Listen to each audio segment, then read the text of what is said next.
reading the passage. So if you'd like to get out your Bibles or your phones and read along with me, that would be great. And I'm also going to reference it a lot throughout the sermon. I find phones very distracting. So if you didn't know, there is a drawer full of Bibles in the foyer. So if you would like to go and grab a hard copy, you are more than welcome to. And that way you won't get distracted. So I am reading from John chapter 10, verses 1 to 10.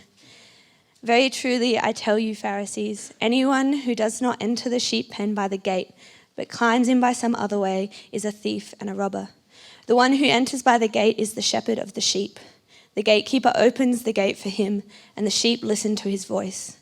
He calls his own sheep by name and leads them out. When he has brought out all of his own, he goes on ahead of them, and the sheep follow him because they know his voice. But they will never follow a stranger. In fact, they will run away from him because they do not recognize a stranger's voice. Jesus used this figure of speech, but the Pharisees did not understand what he was telling them.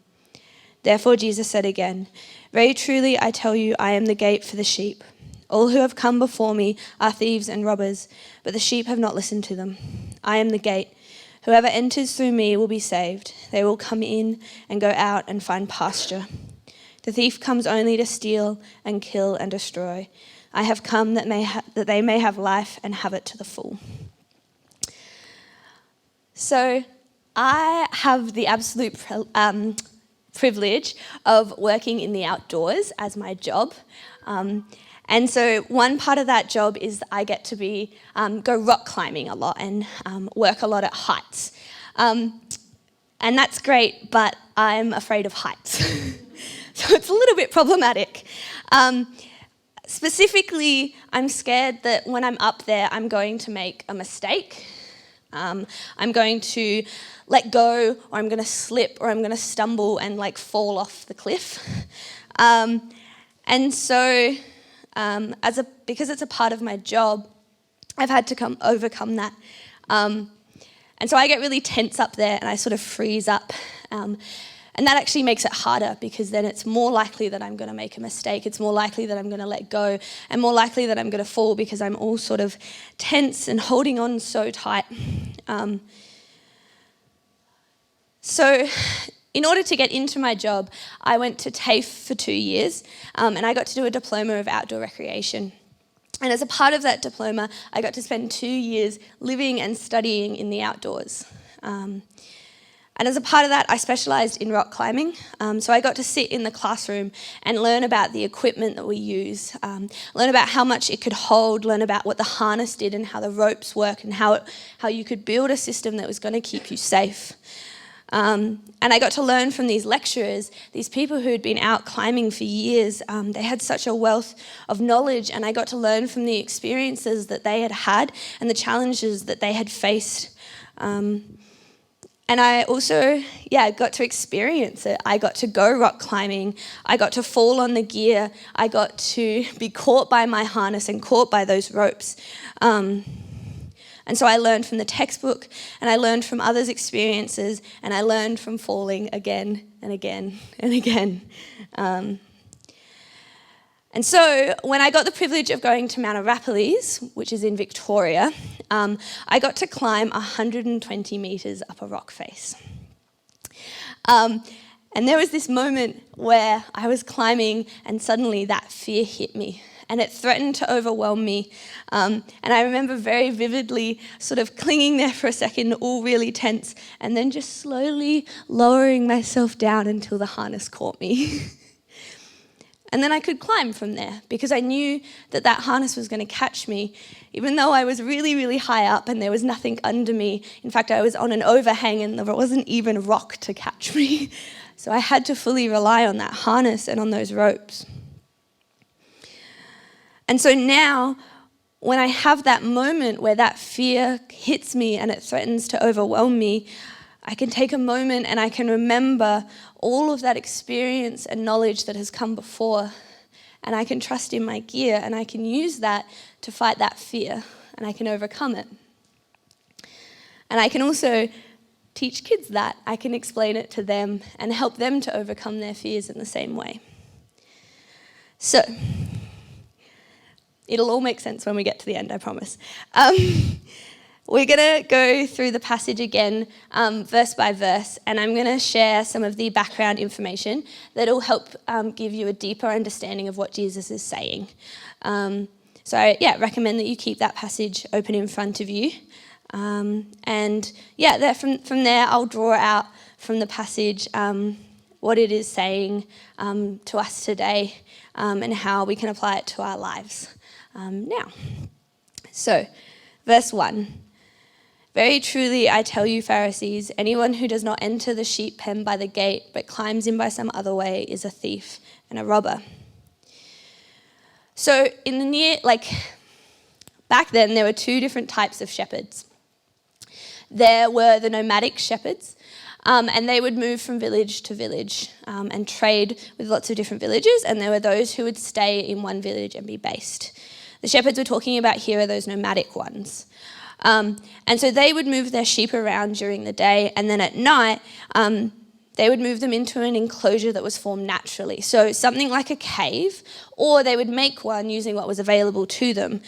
For example, the walls of an old house topped by thorny branches that would act like barbed wire. With these natural enclosures, there often wasn't a gate. And so the shepherd would sit in the gap and guard the way into the pen. They would be the physical gate. Sometimes there'd be more than one flock of sheep in a pen, and so one of the shepherds would be sitting as the gate. So you really only had two options into the pen. You could either climb over those walls or you could walk past the shepherd. So the thief and the robber here, we can kind of assume that they don't have a good purpose. If you're going in over the wall, then you don't have the best interest of those sheep at heart, and you're there to take for yourself. You're not there to look after them or care for them. And so verse 2, the one who enters by the gate is the shepherd of the sheep. Jesus labels those who go in over the walls as thieves and robbers, and so by contrast, the one who goes through the door is the shepherd. And he would have to be known in order to go in through that way. He has the right to enter, and he's recognised by that doorkeeper. Verse 3, the gatekeeper opens the gate for him, and the sheep listen to his voice. He calls his own sheep by name and leads them out. Sheep require constant care. They have little ability to defend themselves or stay away from dangerous situations. And so the shepherd had to be strong, resourceful, and cunning to bring the flock to water, to keep it together while it was grazing, and to protect it from a constant threat of predators. And so the shepherd sitting in the place of the gate ensures the absolute safety of the sheep. In doing so, the shepherd gives of himself to protect the sheep during the night. Probably wasn't very comfortable to sit as a gate. A good shepherd cared for his sheep and came to know each one. The sheep would know and respond to the voice of the shepherd alone. To be a shepherd was to devote all of yourself to caring for the sheep. It was to give your life to looking after them. Verse 4, when he has brought out all his own, he goes on ahead of them, and his sheep follow him because they know his voice. The sheep know the voice of the shepherd because they have spent time together. And the shepherd has led them to safety and pasture again and again. The sheep would not follow a stranger because they don't know them. They don't have that history. And the relationship between the sheep and the shepherd is based upon trust and knowledge of each other. Verse 5, but they will never follow a stranger. In fact, they will run away from him because they do not recognize a stranger's voice. Without that relationship, the sheep will not follow a stranger. They would run away like sheep today do. And so to follow the sheep must first have a relationship with that person. And that relationship was developed because the sheep had consistently been cared for over an extended period of time. Verse 6. This is the good stuff. Jesus used this figure of speech, but the Pharisees did not understand what he was telling them. So, to the original audiences, both Jew and Gentiles, the language of shepherd is closely entwined with the language around kings. So, for example, in a broader cultural in the border culture, the crook and flail, which were the symbols of the Pharaoh, who was the ruling monarch of Egypt. So the crook originated from the staff that shepherds used to protect their sheep. And so it represented the Pharaoh's role as a shepherd in caring for his people. And then there's another deeper understanding for the people of God. The Old Testament connects kings to shepherds. Have a look at verses like 2 Samuel 5:2, 1 Chronicles 11:2, and Ezekiel 34, which we'll go into more depth with. Ezekiel 34 and Psalm 23 take the cultural understanding of kings being like shepherds and describe God as the fulfillment of the king who is a shepherd in how he tends for his people. Because the relationship between shepherd and flock was so tight, it became a metaphor for the relationship between God and his people. And so Jesus is speaking about the leaders of Israel, connecting his message to the kings. But the Pharisees did not understand this. Verse 7, therefore Jesus said again, very truly I tell you, I am the gate for the sheep.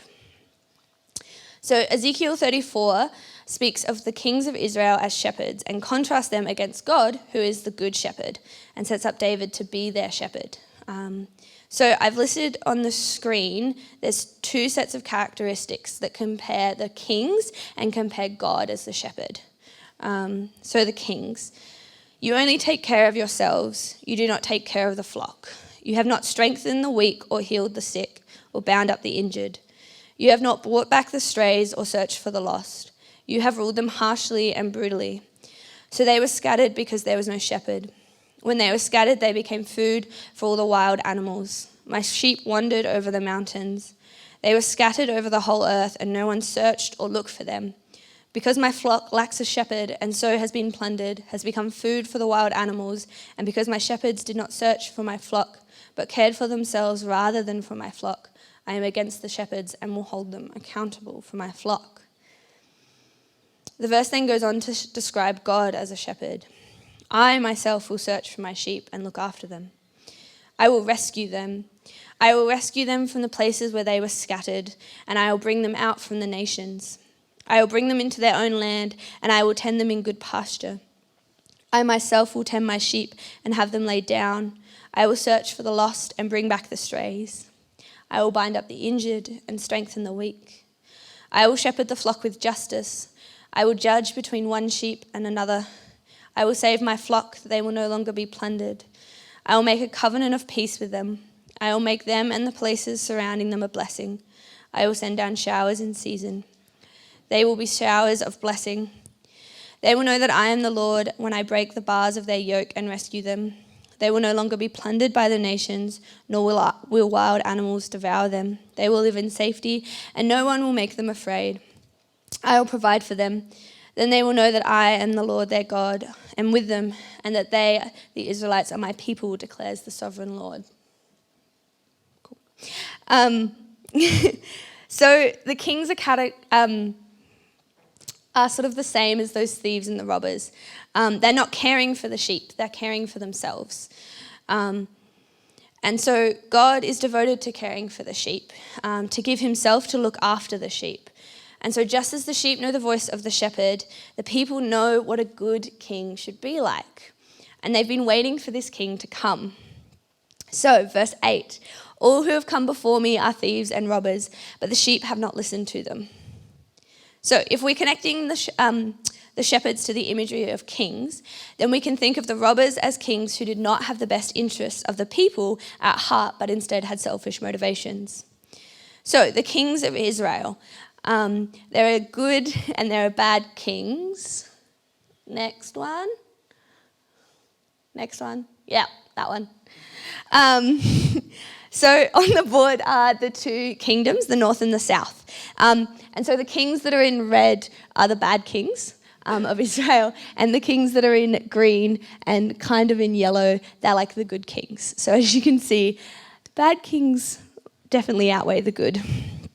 And so most of them have been bad. The kings that have come before have fallen short. They have been thieves and robbers, but the people have not listened to them. They are still waiting for a good king. So Verse 9, I am the gate. Whoever enters through me will be saved. They will come in and go out and find pasture. So, prior to the arrival of Jesus was 400 years of silence from God, known as the intertestamental period. So this is the space between the Old Testament and the New Testament. And this is where the people were under the rule of Persia and Greece and Rome. Before this was the Old Testament, which tells the story of Israel. From creation to Moses, and Moses to David, and from David, a series of kings that get progressively worse until the people are taken away into exile. In Genesis 3:15, we read, I will put enmity between you and the woman, and between your offspring and her offspring. He shall bruise your head, and you shall bruise his heel. In Deuteronomy 34:10, we read, and there has not arisen a prophet since in Israel like Moses, whom the Lord knew face to face. And in Exodus 34, and I will set up over them one shepherd, my servant David, and he shall feed them and be their shepherd. So there is an expectation that starts in Genesis of one who is to come, one who is like Moses and like David, who will be able to lead the people of Israel. But there has been an issue. None who have come before have met the criteria of the shepherd in Ezekiel 34. Jesus says, I am the gate. He's saying, I am that shepherd, the one like David, like Moses, the one to crush the head of the serpent, one who is there to care for the sheep, to be a shepherd who is devoted to the sheep, to do all of what is described in Ezekiel. Verse 10, the thief comes only to steal and kill and destroy. I have come that they may have life and have it to the full. The thief has not been there for the sheep. They don't have a relationship with the sheep. The only purpose they have for the sheep is to steal and kill and destroy. Jesus has come. He is the shepherd who sits in the gap and is devoted to caring for us and giving of his life so that we may have life and have it to the full. The shepherd is the gate. If you're not entering in by the gate, then your purpose is obviously not good. The sheep recognize the shepherd, and the shepherd is devoted to the sheep. The sheep know because of time spent with the shepherd, because of consistent care over an extended period. They will not follow the thief if they do not know them, because you cannot follow someone if you do not have a relationship with them. The shepherd is a metaphor used for the role of kings. The people want for a king who can fulfill the role of the shepherd. And the robbers are the previous kings who have fallen short. So the people have been waiting. Jesus is the gate. He is this shepherd. And he is the one they have been waiting for. The thief comes only for himself. Jesus came to lay down his life so that we may have abundant life. So that we would be like the sheep, knowing his voice, trusting in him to lead us to good pastures, and to know the shepherd because we have experienced his consistent care and spent our days with him, and to know that he has given everything to build that relationship with us. Faith through relationship, and relationship from trust, and trust in experience. We can have faith that Jesus will catch us. Through a relationship that's developed over time, from trusting in knowledge of who he is, and that comes from an experience of his consistent care for us. So how do we do this? We can start with the experience. We can read scripture, read it with the aim to learn about who God is and the why behind what he has done in the past. Like I learn about rock climbing and the equipment through books. We can pray, learn to hear his voice. We can spend time in community learning from one another, learning from what others have experienced about God. Just like I learn about rock climbing from my lecturers and from their experiences with it. And finally, we can practice trusting in Jesus, stepping out when we have the opportunity in front of us, an opportunity to do what he asks of us, like Laura and Jordan stepping out, like me preaching. The same as I had to fall on my gear. I had to experience that it was going to catch me so that I could learn that it was going to catch me next time as well. From that experience, we can learn to trust. And with that trust, we can grow in relationship. And from that relationship, we can have faith. When you step out and know that even if you fall, he is going to catch you every single time. Just that I know that even if I fall while climbing, my gear is going to catch me every single time. I'll finish in prayer. Lord, I thank you that you want to have a relationship with each one of us, that you want to know us deeply, and your desire is for us to know you as well. Lord, I thank you for each person here in this room, that you are chasing and pursuing after them, that you desire a relationship with them. And Lord, I thank you for each opportunity that you present before us to get to know you better. Opportunity to spend time in your word, in your community, and just with you. Lord, I thank you for every person gathered here and online, and I thank you that you speak clearly to each one of them, no matter if I stumble over my words. And I thank you for this message and the time this week that I have had to prepare it. Amen.